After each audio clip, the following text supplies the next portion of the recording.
Israel സഖ്യവും ഇറാനും തമ്മിലുള്ള യുദ്ധം കൊടുമ്പിരി കൊള്ളുന്ന ഹോർമൂസ് കടലിടുക്കിൽ നിന്ന് ഇന്ത്യൻ LPG ടാങ്കറായ പൈൻ ഗ്യാസ് രക്ഷപ്പെട്ടത് അതീവ സാഹസികമായ വഴിയിലൂടെ.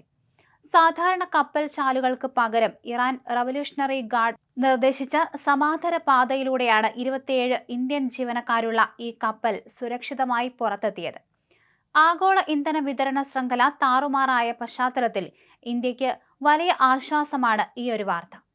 ഫെബ്രുവരി 28-ന് യുദ്ധം ആരംഭിക്കുന്നതിന് തൊട്ടുമുമ്പ് UAE-യിലെ ഉറുവൈസ് തുറമുഖത്ത് നിന്ന് പാചകവാതകം നിറച്ച കപ്പൽ 3 ആഴ്ചയോളമാണ് ഹോർമൂസിൽ കുടുങ്ങിക്കിടന്നത്. കടലിടുക്കിലൂടെയുള്ള സാധാരണ പാതകളിൽ ഇറാൻ മൈനുകൾ വിന്യസിച്ചതിനാൽ ഇറാന്റെ തീരത്തോട് ചേർന്നിട്ടുള്ള ലാറക് ദ്വീപിന് വടക്കുള്ള ഇടുങ്ങിയ ചാനലിലൂടെ സഞ്ചരിക്കാനാണ് IRGC നിർദ്ദേശിച്ചത്.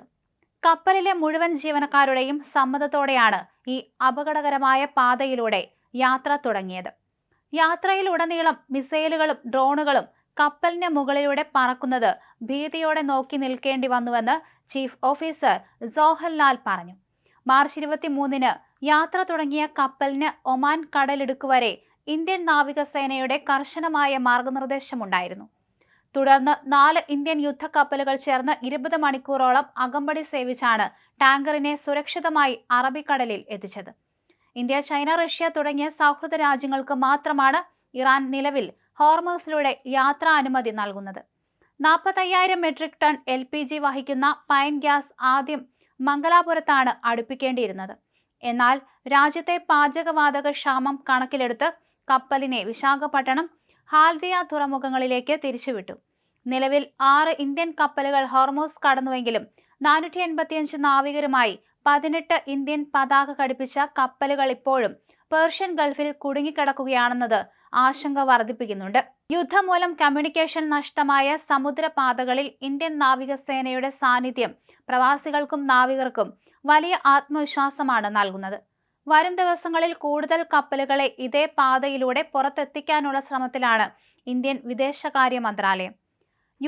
ഇസ്രായേൽ സഖ്യവും ഇറാനും തമ്മിലുള്ള യുദ്ധം കൊടുമ്പിരി കൊള്ളുന്ന ഹോർമൂസ് കടലിടുക്കിൽ നിന്ന് ഇന്ത്യൻ LPG ടാങ്കറായ പൈൻ ഗ്യാസ് രക്ഷപ്പെട്ടത് എന്തായാലും അതീവ സാഹസികമായ വഴിയിലൂടെയായിരുന്നു.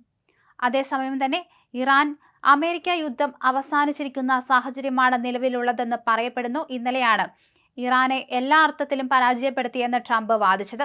അതുകൊണ്ട് തന്നെ ഹോർമൂസ് കടലിടുക്കിന്റെ കാര്യത്തിലും ഇനി കൂടുതൽ ചർച്ചകൾ വേണ്ടിവരും. എന്തായാലും യുദ്ധം അവസാനിപ്പിച്ച കാര്യം ഇന്നലെ രാത്രിയോടെ ട്രംപ് അറിയിക്കുകയായിരുന്നു. ഇറാൻ പൂർണ്ണമായും തകർന്നു, അവരുടെ സൈനികരെ എല്ലാം തന്നെ വധിച്ചു എന്ന് ട്രംപ് അവകാശപ്പെടുകയും ചെയ്തു.